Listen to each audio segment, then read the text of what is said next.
Hi, and welcome to episode 89 of the Heartland Knits podcast. My name is Vicki, but you can find me as Heartland Knits on Instagram and also on Ravelry. And today is Sunday, December 28th, 2014.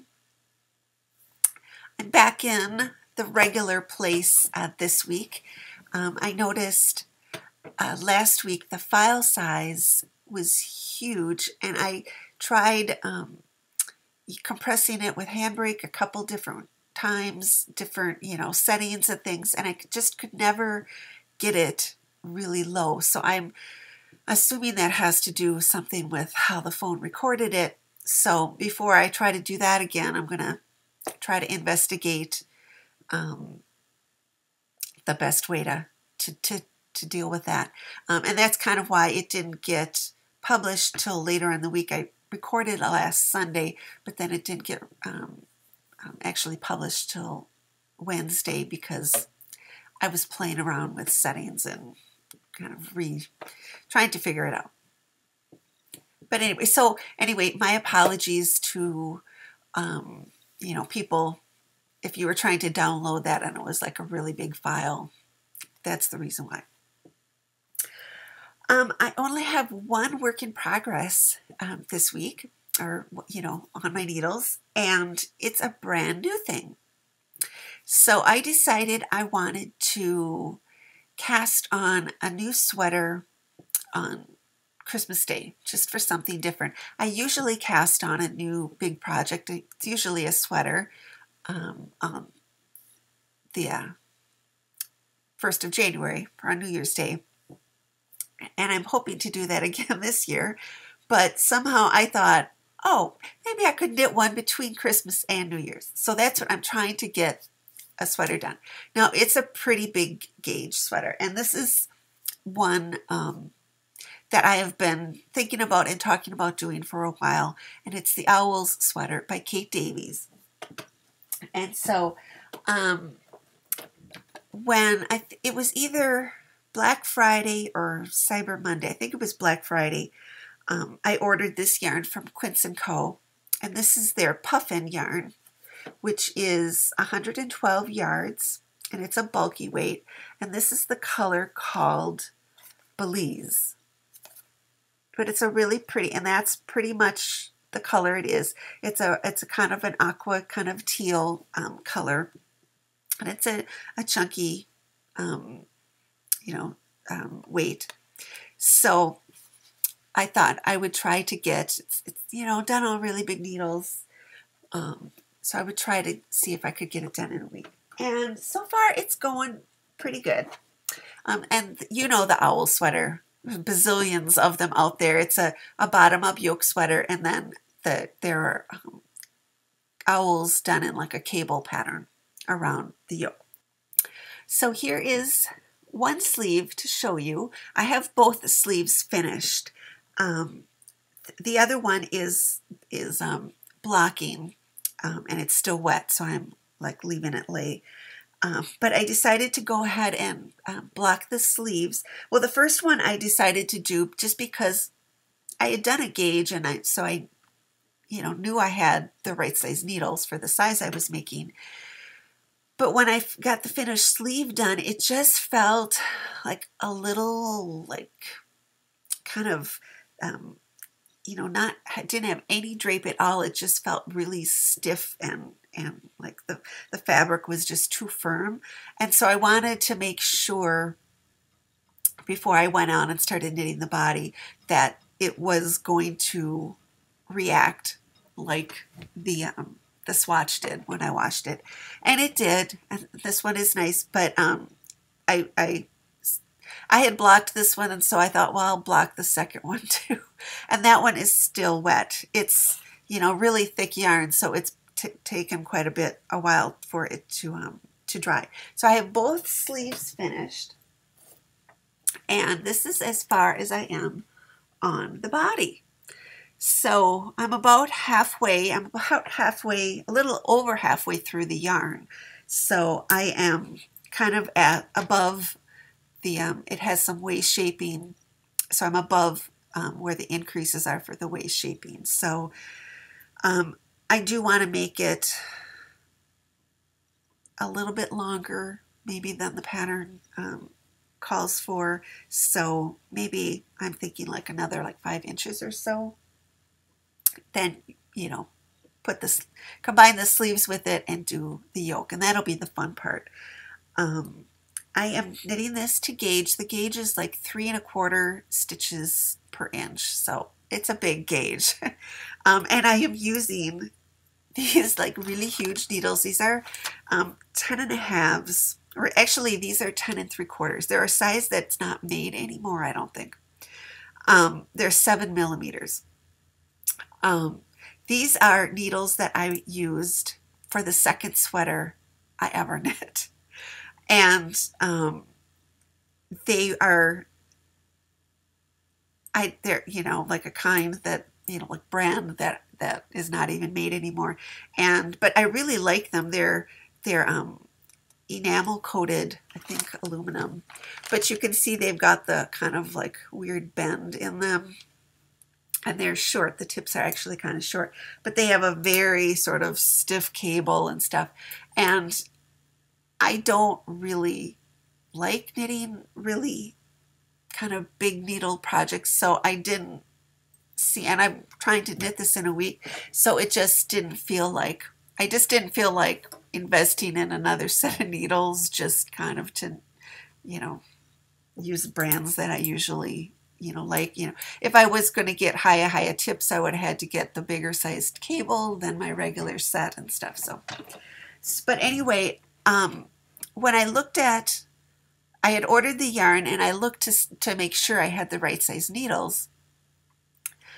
I kind of, and I had to dig through like way back because these are not kind of out where I usually keep the rest of my circulars. I just never knit with these big ones. So all the really kind of big size needles they're actually kept in that pink box that you see down there. So I dug through there and I came up with, you needed size 10 for the ribbing and 10½ for the body. And I was like, oh, I knew I had these. My second sweater that I ever knit was a big Lopi yoke sweater, color work yoke sweater. So I knew that I had this. That was like 20 years or 30 years ago.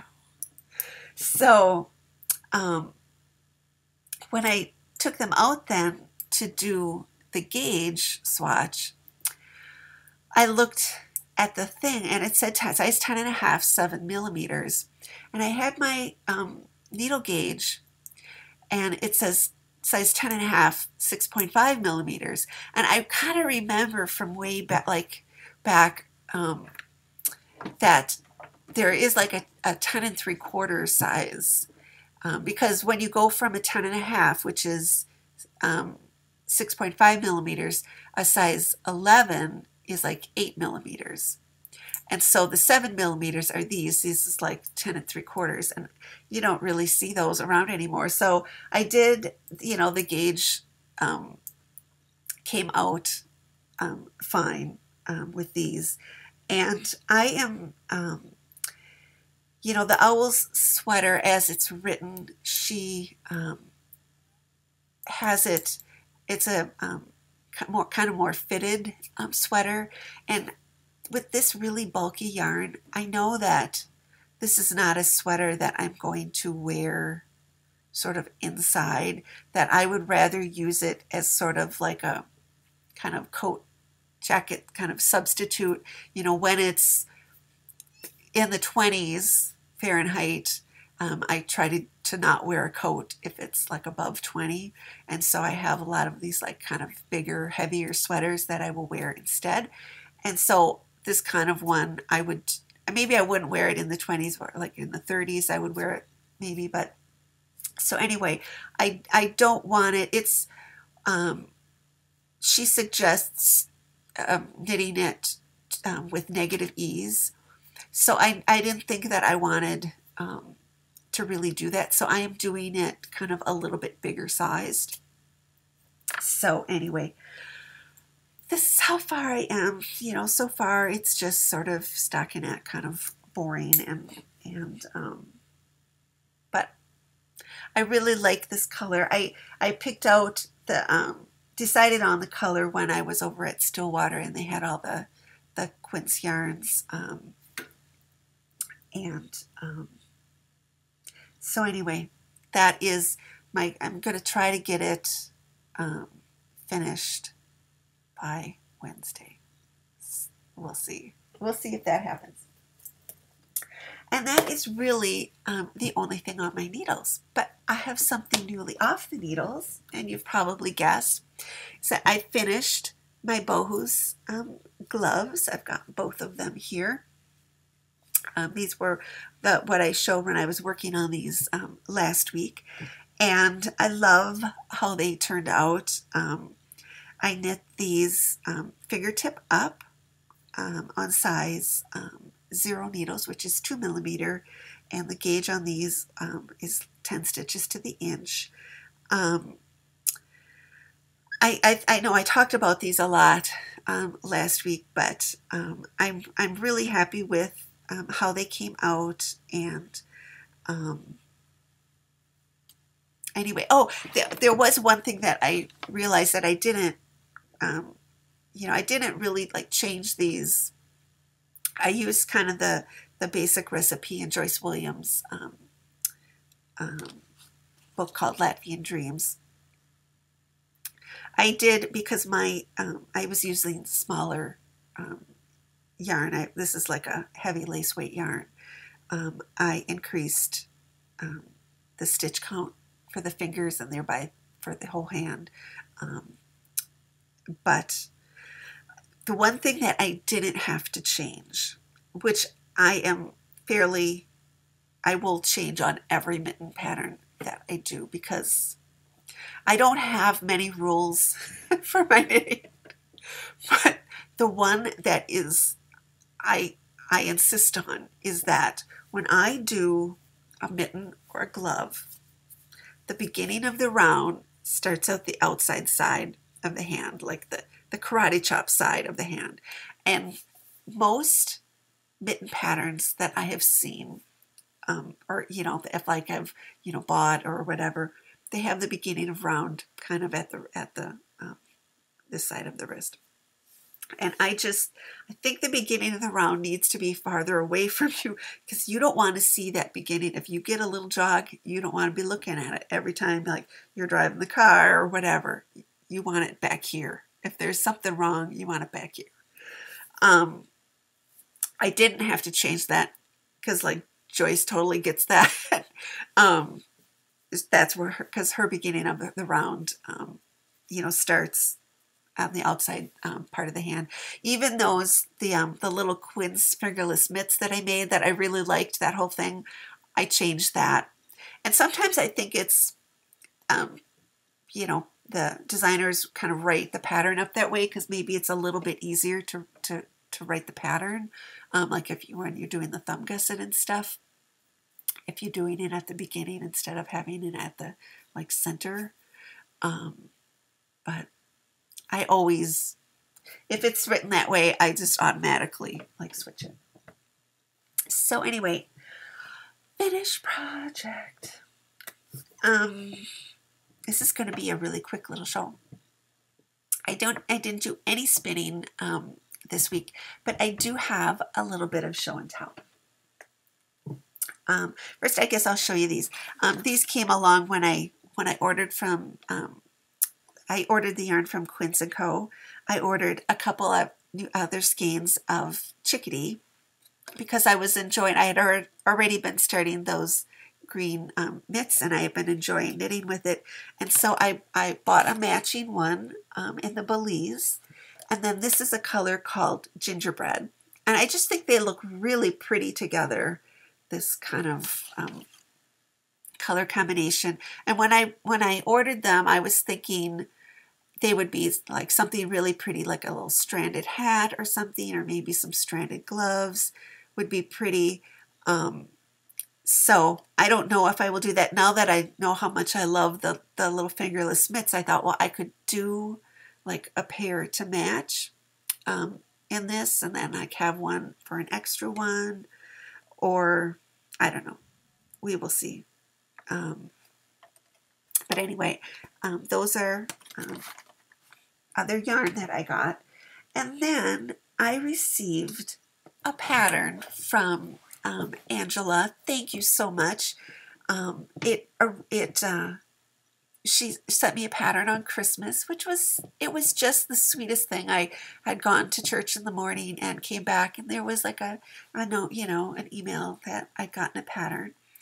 And the one that this had been in my queue, and like I have a wish list in my queue, but this is the one she picked, and it's Midsummer by Sylvia Harding, and it's this really pretty lacy shawl. It's very, very heavily beaded,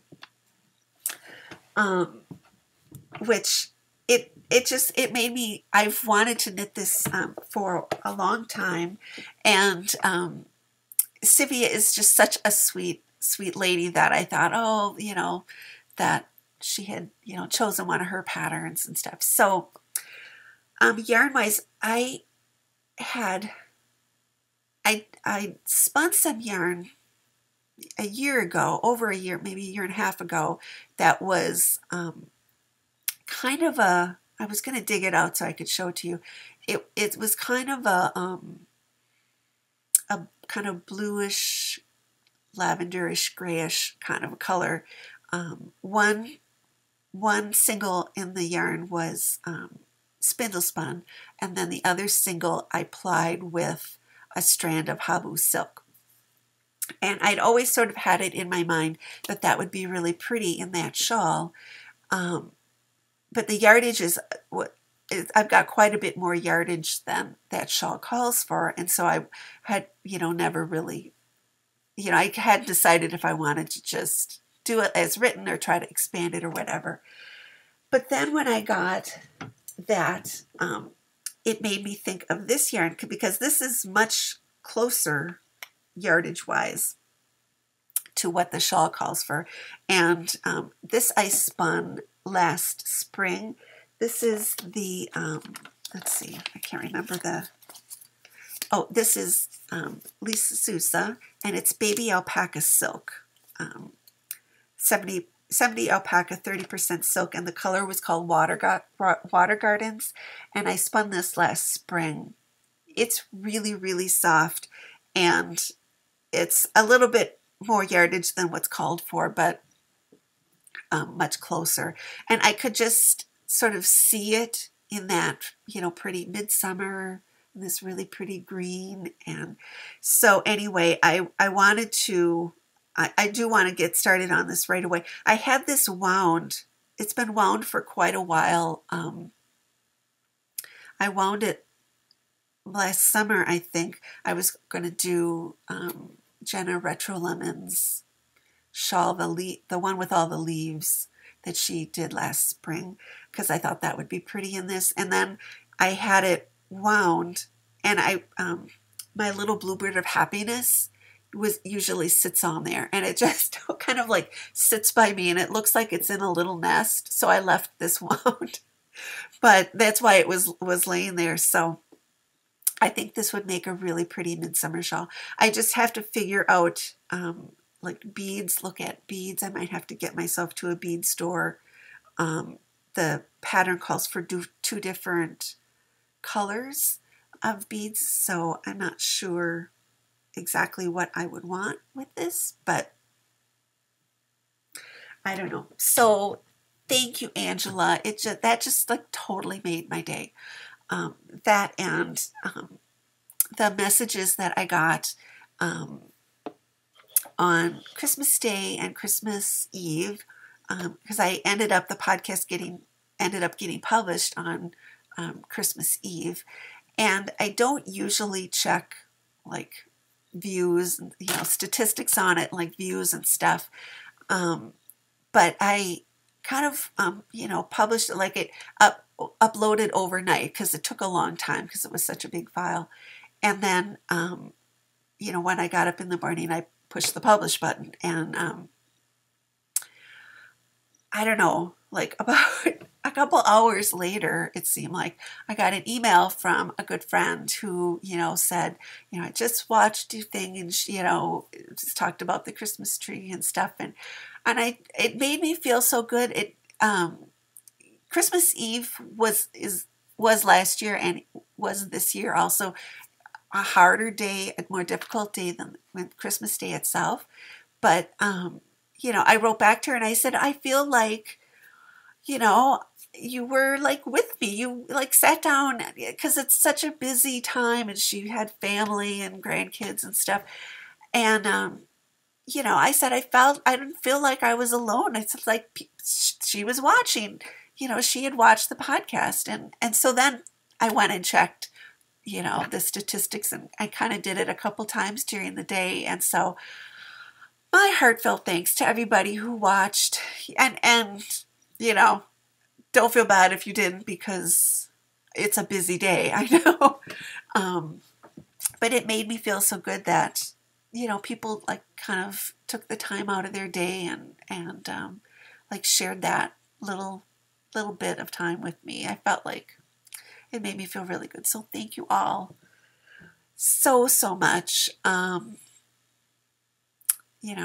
It was really nice to hear from all of you. But anyway, I hope you all have a really great New Year's. And until I see you next year, from my heart to yours, happy knitting.